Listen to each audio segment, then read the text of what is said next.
Assalamualaikum warahmatullahi wabarakatuh. Kami dari kelompok 1 akan mempresentasikan mata kuliah dari akuntansi manajerial, yakni pada materi biaya. Di sini saya memperkenalkan nama kelompok kami terlebih dahulu, yakni terdiri dari teman saya, yakni Putri Melia Anggraini, dan saya Grispiana Diva Nabila dengan rekan saya Anissa Kamila. Di sini saya akan menjelaskan tentang pengertian biaya. Nah, pengertian biaya ini di sini ada 3 ahli. Yang pertama dari Mulyadi, pengorbanan sumber ekonomis yang diukur dalam satuan uang yang telah terjadi atau kemungkinan akan terjadi untuk mencapai tujuan tertentu. Nah, biaya menurut Munawir pada tahun 2002, biaya adalah nilai kas atau setara kas yang dikorbankan untuk memperoleh barang dan jasa yang diperkirakan akan memberi manfaat saat ini atau masa depan pada suatu organisasi atau pengorbanan yang terjadi dalam rangka untuk memperoleh barang atau jasa yang bermanfaat. Nah, biaya menurut Hansen dan Mowen tahun 2005, biaya adalah kas atau nilai ekuivalen kas yang dikorbankan untuk mendapatkan barang ataupun jasa yang diharapkan memberi manfaat pada saat ini atau di masa yang akan datang. Selanjutnya ada macam-macam cost. Selanjutnya ada variable cost. Nah, variable cost ini sifatnya berubah-ubah dan tergantung pada besarnya tingkat produksi di perusahaan tersebut. Nah, semakin besar produksi yang akan dikeluarkan, maka akan semakin besar pula total biaya variabel yang akan digunakan atau yang akan dikeluarkan juga. Contohnya seperti bahan baku dan tenaga kerja. Ciri-ciri variable cost itu ada 4 di sini. Yang pertama, perubahan jumlah total dalam proporsi yang sama dengan perubahan volume. Yang kedua, biaya per unit relatif konstan meski volume berubah dalam rentang yang relevan.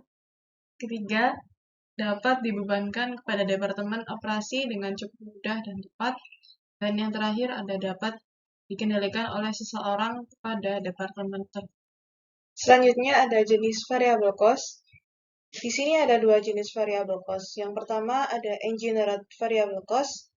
Nah, di sini pengertiannya adalah biaya yang memiliki hubungan fisik tertentu dengan ukuran kegiatan tertentu atau biaya yang mempunyai hubungan erat atau nyata antara masukan dan juga pengeluarannya. Contohnya seperti biaya bahan baku. Kemudian jenis yang selanjutnya ada discretionary variable cost. Nah, di sini pengertiannya adalah biaya yang jumlah totalnya sebanding dengan perubahan volume kegiatan sebagai akibat dari kebijakan atau keputusan manajemen. Contohnya seperti biaya iklan. Selanjutnya ada fixed cost. Pengertian dari fixed cost adalah biaya yang jumlahnya tetap atau tidak berubah dalam rentang waktu tertentu. Berapapun besaran penjualan atau produksinya, biaya tetap akan dikenakan saat tidak ada kegiatan atau produksi, maupun ketika ada banyak kegiatan. Contohnya yaitu gaji pegawai, uang sewa gedung, serta biaya cukai, biaya asuransi, biaya pembayaran pinjaman. Selanjutnya ada incremental cost, yaitu biaya tambahan yang dikeluarkan perusahaan jika memproduksi sejumlah unit tambahan. Incremental biasa digunakan untuk pengembangan perangkat lunak yang memiliki kapasitas besar dan juga perlunya update setiap beberapa waktu untuk meningkatkan kualitas dari perangkat lunak tersebut. Nah, manfaat dari biaya incremental yaitu untuk memaksimalkan produksi. Yang kedua, dapat membantu bisnis menghasilkan keuntungan sesuai target. Yang ketiga, dapat membantu bisnis dengan mudah untuk mengambil keputusan. Yang terakhir, dapat mengetahui harga yang tepat untuk ditawarkan ke pemesan. Selanjutnya itu sunk cost adalah biaya yang dikeluarkan oleh perusahaan untuk memenuhi kebutuhan bisnisnya dan uang tersebut tidak bisa dikembalikan. Bila diartikan yaitu sunk cost adalah biaya yang hangus. Contoh utama dari sunk cost yaitu pengeluaran untuk riset, peralatan atau pembelian mesin, sewa, penggajian, pemasaran, dan iklan. Untuk menghitung sangkos dari sebuah peralatan yang akan diganti, yaitu dengan temukan harga pasar baru saat ini. Selanjutnya, cobalah untuk mengidentifikasi beberapa nilai item tersebut dalam kondisi saat ini, yang dapat dilakukan dengan sedikit riset online. Nah, selanjutnya yaitu biaya jangka pendek dan juga jangka panjang.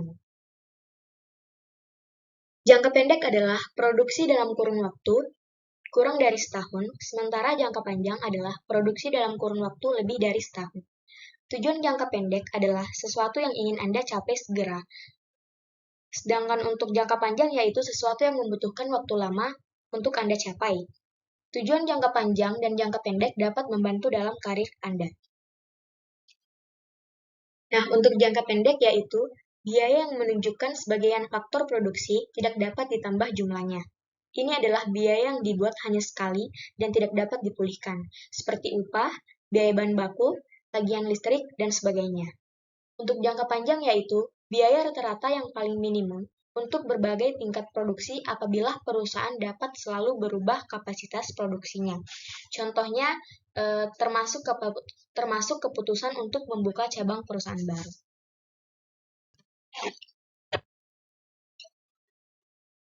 Sekian dari presentasi dari kelompok kami. Apabila ada salah kata, mohon dimaafkan. Wassalamualaikum warahmatullahi wabarakatuh.